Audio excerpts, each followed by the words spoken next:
Difficult game away in Bergamo on Tuesday night for Chelsea. They play Atalanta, and it's been a difficult week for Enzo Maresca. Draw with Arsenal was widely seen as a positive, I think, bearing in mind they were down to 10 men for so long.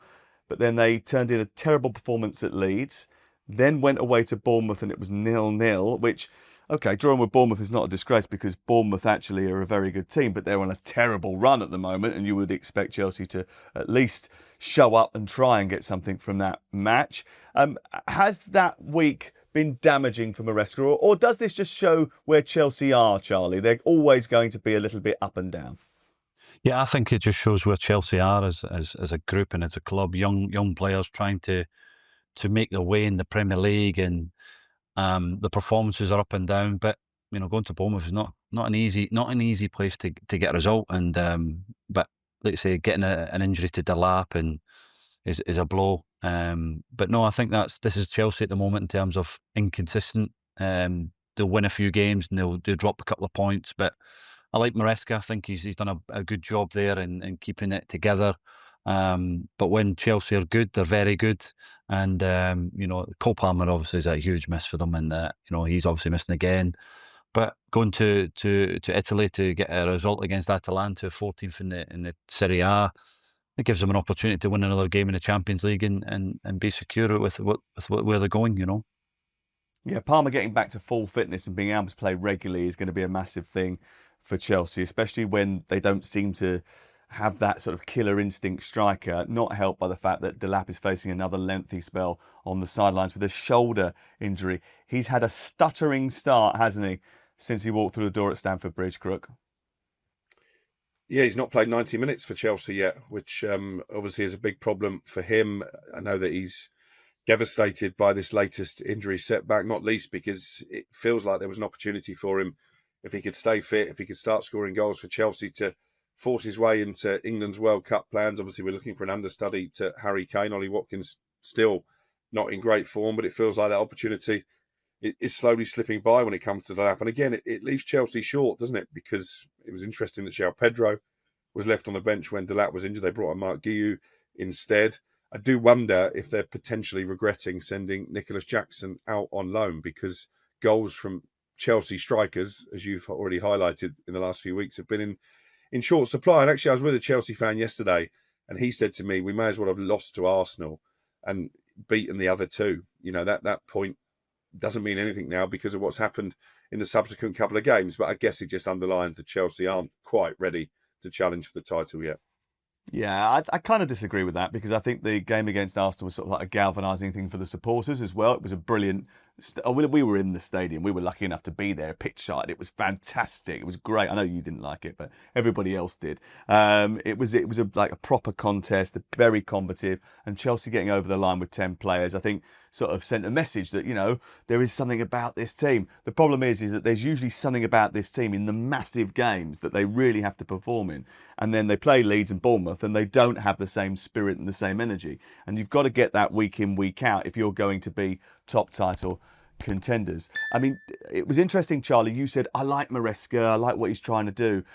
Do you not think that sometimes in his bid to sort of rotate and manage his squad, he's a little bit of an over-tinkerer?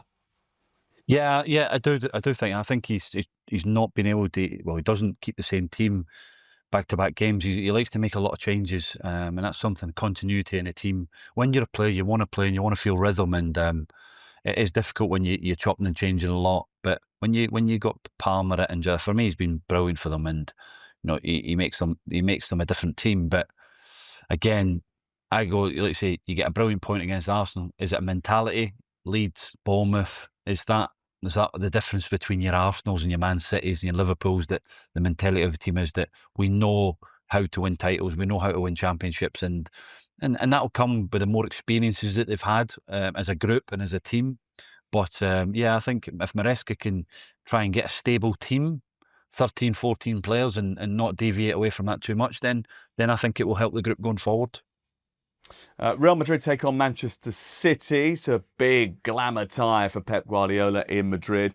Manchester City, I'm sure, will be relishing given the uncertainty that's surrounding Real Madrid currently. Only 2 points behind Arsenal now in the league, And the narrative around Manchester City this season, that they can't win the league because they're so leaky at the back, but are keeping scoring the goals at the other end, might just change over this Christmas period, Crook. Yeah, it was a really good performance the weekend against a team who I thought would prove a tricky opponent. Didn't turn out that way. I think the biggest positive for Pep Guardiola is that Erling Haaland didn't score and they still won with ease. I thought Rayan Cherki was absolutely sensational. He's got so much individual quality, and that Rabona assist is going to go down as one of the passes of the season. Phil Foden seems to have found his rhythm again just at the right time, not just for City, but maybe in terms of getting in that World Cup squad next summer as well. And as you say, this is a good time, I think, to be going to Real Madrid, because I've read a lot in the Spanish media about the unrest there, about the fact that Xabi Alonso is fighting to save his job. So I think this is a real opportunity for City to get what would be a statement result. Yeah, that Rabona cross, Charlie Adam, ever try anything like that? No, unfortunately not. No, I'm not sure I can get away with it. When I seen that, the first thing that popped in my head was David Dunn's effort. Remember when he fell over? Yeah. That was, I remember that. But that was at Blackburn, wasn't it? Yeah, I think it was at Birmingham at the time. But anybody was it? listening to this, go on YouTube and type in Ryan Cherki training with France under 21s, and he does a shooting drill, and he scores some of the best goals I've ever seen. So, like, this guy is a talent. I seen him play for Lyon against Rangers a couple of years ago, and he was in the same team as Paqueta and things like that. And he's a wonderful talent.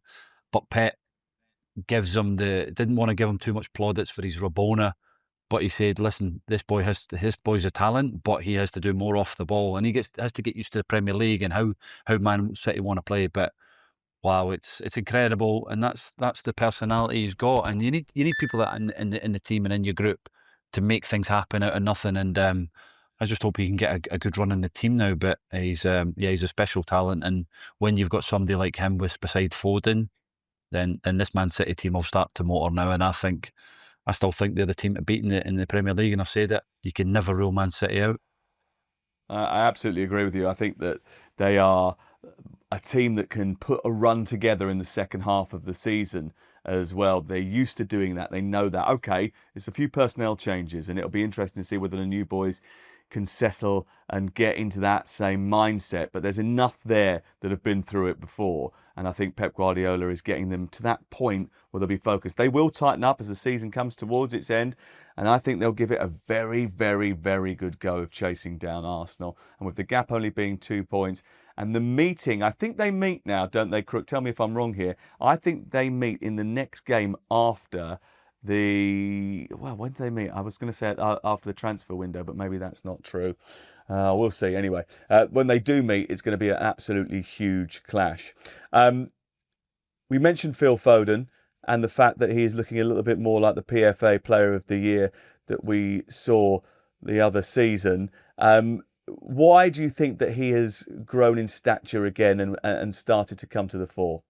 Well, probably only Phil Foden really knows the answer to that question, because it was perplexing, wasn't it, the way that his form tailed off, not just last season, but actually his demise decline started at the European Championships, when obviously England fans sung a song in his honour, but he just never got going in that tournament. And I do think he suffered a little bit of a Euros hangover as a result, but he's certainly right back in the groove now. And a few weeks ago, if you'd have asked me, will he be part of Thomas Tuchel's squad, I probably would have said no, but I think he's a shoo-in now to get himself a place on the plane. I think he's going to have a massive role to play for Manchester City between now and the end of the season. That Arsenal game, by the way, is not until mid-April, so 6 games before the end of the season. Could be absolutely... That is going to be a title decider. Yeah.